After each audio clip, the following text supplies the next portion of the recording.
What if a classic fantasy novel wasn't just, a story? What if it was more like a document, holding the key to maybe a lost history or a parallel future or even a whole different dimension? Right. Today, we're taking a deep dive into exactly that kind of document. We're exploring its pages not as like standard fiction, but as this incredibly detailed account of a truly extraordinary journey. And it gets really fascinating when you think about how it redefines power. It actually casts our own technology as this profound, sometimes pretty terrifying fourth magic. Yeah, exactly. So our mission in this deep dive is really to unpack the narrative in Echoes of the Fourth Magic by R.A. Salvatore. We're going to trace the, well, bewildering experiences of these modern-day humans. Thrown into a world where their science just clashes head-on with these astonishing powers they've never encountered. Right, and the fate of a whole new civilization is basically hanging in the balance. We're going to pull out the most surprising facts, the really deep insights hidden in this source material. The goal is to help you get properly informed on a tale that just defies any easy label. Our main source is the Del Rey book, Echoes of the Fourth Magic, R.A. Salvatore, copyright 90 and 98. It's such a rich vein of information. We're going to dig into it piece by piece, focusing on what this incredible journey tells us about time, reality, humanity itself. Let's get into it. Okay. So the story kicks off with this really pivotal shift in human priorities. It's kind of a stark reminder of how disaster can just reshape focus, Yeah, after a space station catastrophe basically tanks NASA's budget, the government's gaze shifts from the stars down to the deep sea. And this leads to the creation of NUSIT. That's the National Undersea Exploration Team. And NUSIT's absolute pride and joy was the submarine, the Unicorn. Not just any sub. No, not at all. This thing was a technological marvel, truly a symbol of hope, representing the peaceful application of science. A beacon in a world always grappling with the threat of technology running wild. A machine built to explore, not destroy. But it carries the seeds of that fourth magic we talked about, blessing or curse. Exactly. And the crew itself was this interesting mix, almost like a little slice of humanity. We had Captain Mitchell, big guy, scowling, steady voice, but, something intense simmering underneath. Yeah, Ray Corbin, the first officer, really sympathetic, so laid back, that they called him layback Ray. Yeah. And here's a telling detail about the dynamics on board. Corbin actually pulled some strings to get Jeff Delgita Chidel onto the project, junior officer. Where's that? Well, Del was meant to be Corbin's, quote, secret weapon. Sort of an emotional release valve for the tension Mitchell's domineering style created. Wow, okay. Speaks volumes. It really does. About the human element, even in these super high-tech places. Then you had Billy Shank, the navigator, and Martin Reinheiser, the civilian scientist. His logical mind is about to get seriously tested. Their mission.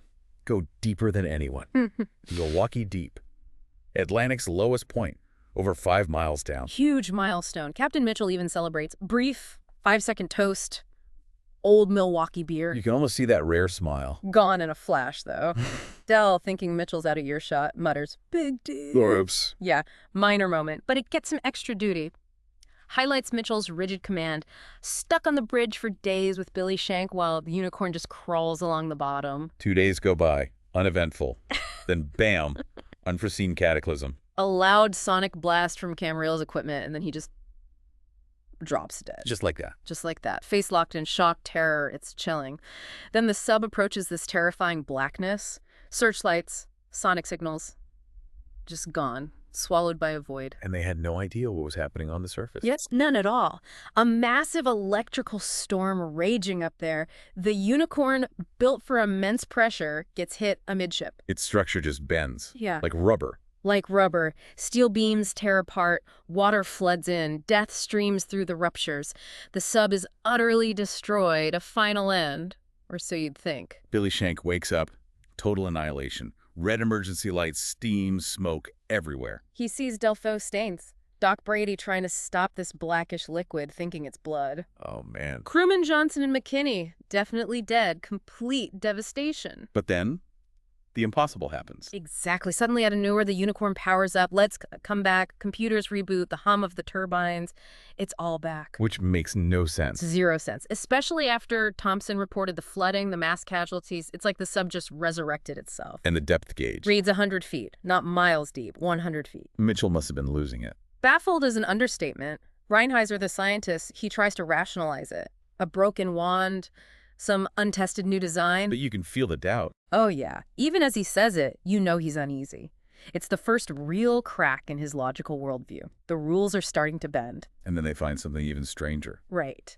The unicorn discovers this perfectly preserved hull of an old warship, the USS Wasp, looking like it sank yesterday, not centuries ago. Wow. Then Thompson comes back from recon. He's not alone. He's got this guy in a gray suit, top hat. Looks perfectly preserved, but Thompson says he was waterlogged. Where did he come from? Thompson says they're in a giant cave, filled with other old ships, lit by this funnel above giving off static shocks. An underwater graveyard from different eras. This just messes with your head, thinking about time. Completely. Doc Brady examines the body Thompson brought back from the Bella, a ship lost in 1854. No bacterial decay. None. Sir Reinheiser. He's stumped at first, then he comes up with this absolutely mind-bending idea. They haven't gone back in time. They've been pushed into a different frame of reference, meaning 150 years of their history might have squeezed into just 12 or 15 hours from the perspective of this new reality. It just shatters everything you think you know about how time works. Okay, wow. And the ships. How do they survive the pressure? He figures the electromagnetic storms that pulled them here must have somehow shielded them, created a protective bubble. Which leads to the obvious question. Why weren't they shielded? Why wasn't the unicorn protected? And his answer. Chillingly simple. They were hit by the storm outside its bubble. It suggests this narrow window for survival, maybe even some external force picking and choosing. So Deals, surprisingly, comes up with a way to test this. Yeah, jumps in with a practical idea. Recover 2 bodies, one from their own wreck, one from the Bella. Do autopsies? Exactly. Compare the time of death. If their guy's been dead 34 hours and the Bella's guy 46 to 49 hours, that would support Reinheiser's time distortion theory.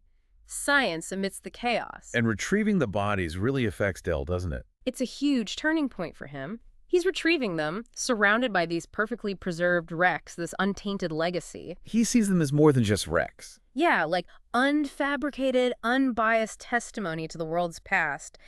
He's mesmerized. It's not just scientific curiosity anymore, it's wonder, a connection to something bigger. But any hope of just, figuring this out and getting home. Shattered. Another storm hits, grabs the sub, pulls it into a black portal. Destroyed again. Destroyed again. This universe is not subtle. But somehow they survive. Against all odds, they escape to a raft. And Dell has another weird moment rising, like he's floating to reach the ladder. Just inexplicable. And where do they surface this time? Not into blue ocean. It's sun-scorched. Blood-red ocean, blood-red sky. Looks like a dead Earth. Morale just tanks. Utter despair. But Dell holds on to something. A sliver of hope. This feeling that a miracle saved him. It shows how much he's shifting towards intuition, something beyond just science. And then the golden light. Right. The raft enters this weird wall of golden light, and they come out the other side into paradise. Cool breezes, blue skies, the bluest water imaginable. Even Reinheiser is thrown. Completely baffled. This beautiful, peaceful world doesn't fit his logical expectations of a technologically advanced future. Where are the flying cars, right? Dolphins show up. Yeah, dolphins clicking, whinnying. Yeah. And he just understands them. Right. Intuitively. Light training, just gets it. Just gets it. Has a feeling, throws them a rope. They tow the raft east for hours. It's this pure, almost mystical connection. His reality is definitely expanding. They finally reach land, Aielle, the Isle of Hope. Which turns out to be not so hopeful initially. Yeah. The beach is dreary, gray, decaying, smells awful. And the welcome party isn't friendly. Not at all. They run into these hideous, mutated, green-skinned creatures. Talons. And tragedy strikes almost immediately. Yeah. Ray Corbin, Layback Ray, is killed by their leader when his rifle jams. The harsh reality of this new world hits them hard and fast. It's violent, unforgiving. Yeah. This pushes Thompson over the edge. Completely. He had been getting more unhinged. Now he snaps, believes death is the only way out. What does he do? He assaults Mitchell, grabs a rifle, and shoots Mitchell, Reinheiser, and Doc Brady. Billy gets hit too. Oh my God. Betrayal from within? Utter shock. A horrifying reminder of how fragile sanity is when you push people this far. But then, another miracle. Even bigger this time. The biggest yet. Dill wakes up. He's healed. He finds Billy, Reinheiser, even Mitchell, who was blasted apart. They're all alive. Just scars remain. How is that even possible? They're met by Cully, Prince of the Colony. A being radiating knowledge, serenity. This isn't just survival, it's resurrection. It completely rewrites their understanding of life and death. And Kali explains everything. Pretty much. The great revelation. He tells them the war, long feared by your race, came, swift and terrible. Nuclear holocaust. Just 50 years after the unicorn went down. So the red sky. That was Earth after the bombs. Seems likely. Aielle, this Isle of Hope, rose from the sea, shielded by a golden barrier. A divine blessing, he calls it. And the colony. Angelic guardians, summoned. They saved only the children and 4 adults from the ships caught in the fallout. Trained the adults as wizards. Why only them? Kelly says the killing fire of technology, that's their 4th magic, and the mighty magic of the old world demanded the deaths of the others. A heavy statement on the nature of power, science versus sorcery. Then he gives them a history lesson. A whole new history. Founding of Palandara, City of Men, the rise of the mutants, the Talons, the treachery of Thalasi, the Black Warlock, and the emergence of elves, a second mutation secretly protected in Illuma by Glendower, or Arduz, one of the 4 wizards. A completely new timeline born from catastrophe. Absolutely. And the biggest shocker, the time jump. Kelly confirms over 12 centuries have passed since the unicorn sank. 1,200 years. Yeah. They are literally ancient history walking into this new epoch. So why them? Why bring them here now? Their purpose. The Colonium guided them because Aielle is about to fight its Jericho, its first unnecessary war, their destiny, teach the new race of man the lessons of the past. Wow, that's a heavy burden, carrying the weight of our whole history. Huge. So they get new gear, hooded cloaks, swords, water skins, provisions that magically refill. Replacing their tech with something else entirely. Exactly. Symbols of their new reality. And their reactions are telling. I told. Frustrated, no control, feels small next to the colony's power. Reinheiser? Intrigued, sure, but resisting anything that undermines his logical foundation, clinging to it. Billy. Just believes. Simple faith in miracles. Unwavering. And Dell. Dell embraces it. Right. Fully. Kaylee's story, this world, not with his mind, but with his heart. The sword isn't just a weapon, it's adventure. Fantasy. He surrenders to the unknown. Their journey continues through Aielle. And it's tough. Shows the reality isn't all magic and wonder. They cross the brown wastes, the land of Brog. Desolate place Thalasi created ages ago to keep people away. Then the swamp, Blackamara. Festering swamp. And they run into the whip dragon again, the same kind that killed Doc Brady. But this time, Belexis, the mightiest ranger, saves them. His fighting style is all courage, not just strength. He charges the beast. A real contrast to their old world's reliance on guns. they meet other rangers. Yeah, Belex's father, Balerion, the Ranger Lord, and Andivar. They recognize the crew as the ancient ones of the Witch and Propheties. And Billy Shank's appearance is noteworthy. Definitely. His black skin is totally new to them. Shows just how isolated Aielle has been. Humanity starting over, quite literally. Balerion's home has something amazing inside, right? The Emerald Room? Oh, yes. A domed room, crystal walls, ceiling, projects these stunning illusions. Light, water, the night sky. A marvel of this world's magic. How does Reinheiser react to that? It's fascinating. He starts cynical, but then gets totally thrilled. It's a new toy. He immediately starts trying to figure out its limits, how it works. Classic Reinheiser. Billy watches him and thinks about Reinheiser's self-destructive need to know absolutely everything. It's that clash again. Science versus magic, logic versus intuition. Reinheiser just can't let go. Dell goes back to Avalon Forest. Right. And it's glorious, clean, vibrant, seems to heighten your awareness if you're friendly. And he meets Brielle. Brielle, the Emerald Witch, mistress of the first magic, hauntingly beautiful, totally connected to the land. He falls for her. Deeply. Spends his best 10 days with her, learns to read nature, move like it. He's immersing himself in the first magic, nature's magic. But Avalon isn't just peaceful. No. He sees the cost of protecting it. Witnesses Brielle's dark wrath. She summons a storm, lightning, a twister, incinerates invading talons. That horrifies him. Yeah, shatters his utopian view. Aielle has a brutal side. Brielle confirms it's her duty. Sometimes evil needs a harsh response, even here. A sobering moment for Dele. Okay, things take another sharp turn now. Mitchell and Reinheiser escape Illuma. Yep. Reinheiser uses his intellect again. Creates a mental image, copies the guard's key, shows his adaptability, maybe his refusal to give up control. And they don't just run. They have a plan. A dangerous one. They meet Bracken, commander of Palinara's first scouts, offer him a map to Illuma as a gift for Ungden the usurper. What do they want in return? High rank. They promise to help Ungden purify the human race. Chilling how quickly old prejudices resurface, even after 12 centuries. And Reinheiser seeks out a mage. Istal, the white mage, only to find out he's actually Morgan Thalasi, the black warlock, the guy who made the brown wastes. Wow. Big reveal. Huge. Thalasi shows off his forbidden third school of magic, all about control, bending wills. He basically tells Reinheiser he can own him. That's terrifying. It's where the fourth magic technology, or Reinheiser's logical, controlling mindset, meets traditional magic's dark side. Thalasi exploits Reinheiser's need for knowledge and control. Back in Illuma, they realize they're gone. Sylvia discovers it, and Billy, driven by this deep fear of what Mitchell might do, instantly figures it out. They've gone to Ungden to raise an army against the elves. Billy's intuition again. He's really turned into this world now. So the elves prepare for war. They're not warriors, are they? Not really. Arian Silverleaf leads. Ryle is skeptical. They don't know large-scale war. So Billy Shank, awkward but determined, steps up. He comes up with a plan. A desperate defense at Mountain Gate. Hide archers on a cliff. Even gets the female elves involved to boost their small numbers. Leadership from an unlikely source. How does Dell feel about all this? He's trapped, haunted by the wars of his old world, hates the idea of more violence. But Billy makes a point. A powerful one.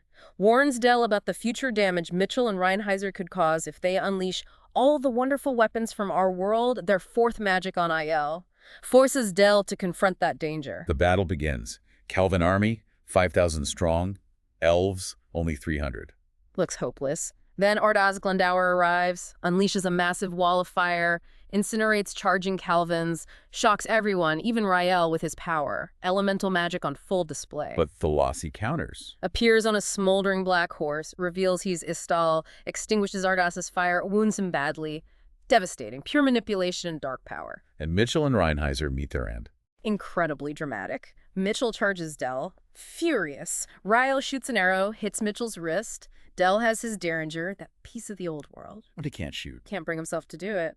Then Reinheiser, in a final, cold act of betrayal, pushes Mitchell off the cliff. And follows him. Leaps right after him. They both die. Reinheiser's last words are strange. Chilling. Do not worry. Our escape is at hand. Like death is some twisted victory and escape from a world he couldn't control. Andovar the Ranger sums it up later. It is good they are dead. Sure, and they've brought harm to our Aielle. A simple, stark verdict. The battle isn't over, though. No. Arian, using his magic sword, Fawain, goes after Ungden. Belexis on his Pegasus, Calamus, creates a distraction. Arian kills the usurper. It's symbolic, ancient magic defeating the corruption influenced by the old world. But victory comes at a price. A heavy one. Mountain Gate is ruined. Bodies everywhere. Rael, consumed by grief, whips up the elves' desire for vengeance against the Calvins. The cycle of violence starting again. Exactly what Dell was afraid of. Right. So Dell steps forward, declares his purpose in returning from that past age, confronts Rael, Arian, describes the horrors of his world, the Holocaust, 5 billion dead. He warns them. A desperate, powerful warning. Wars breed war, killing breeds killing. Once you begin that cycle, there can be only one ending. There will be no reprieve from the horror you begin this day. A plea for peace, straight from humanity's starred past. Does it work? Just as Rael moves to strike him, Ardaz intervenes. And then, a surprise arrival. Benidorm, the rightful overlord of Palandora, rides in with the Rangers, holding a coral crown, a symbol of peace. Wow. Unexpected hope. Truly. Rael, in this powerful moment, tears streaming, shakes Dell's hand. Reconciliation. A new beginning. It seems so. Elves and humans hold a joint funeral. Arian opens the paths to the Silver City. A week-long celebration follows. Bendor invites elves and rangers to his coronation. Unity. Dell feels this deep serenity, seeing honest glimpses of Aielle's future, forged from shared loss. So the story wraps up with Dell reflecting. Yeah, he's in this place of magical serenity, Sheithunu Ulum, and he has this profound realization about himself, about his knowledge. Love of magic. Exactly, technology. He realizes that knowledge inherent in him could ruin this new, fragile world. It's not just the tools, it's the whole mindset of control and exploitation that comes with it. That could doom Aielle. He understands why Brielle seemed distant after the battle. Yeah, he gets it now. He can't stay. Even though he found love, purpose, his very presence, his knowledge could damn this world he loves. That's an incredible sacrifice. It really is. Prioritizing Aielle's future over his own happiness. He looks to Kaylee. Kaylee confirms it, basically. The destiny of mankind lies in the hands of men. If it were otherwise, there would be no meaning. Destiny is choice. Aielle accepts it. Steps off the ledge. Kayleigh's magic aids him. The last thing he hears from Aielle? The birth cry of Brielle's baby girl. A new life untainted by the fourth magic he carries away with him. So poignant. This deep dive, wow. It really shows a universe where tech is a killing fire, magic is a shield, where old mistakes echo for centuries, forces these huge choices between knowledge and innocence, progress, and, well, purity. It makes you think, doesn't it? Does knowledge always mean progress? Or can some advancements be a burden? A dangerous inheritance we have to manage carefully? Or maybe even give up? Yeah, and it leaves you wondering, what ultimate sacrifices might you be called on to make for the greater good, even if it means leaving behind the world or the love you always dreamed of, something to really chew on?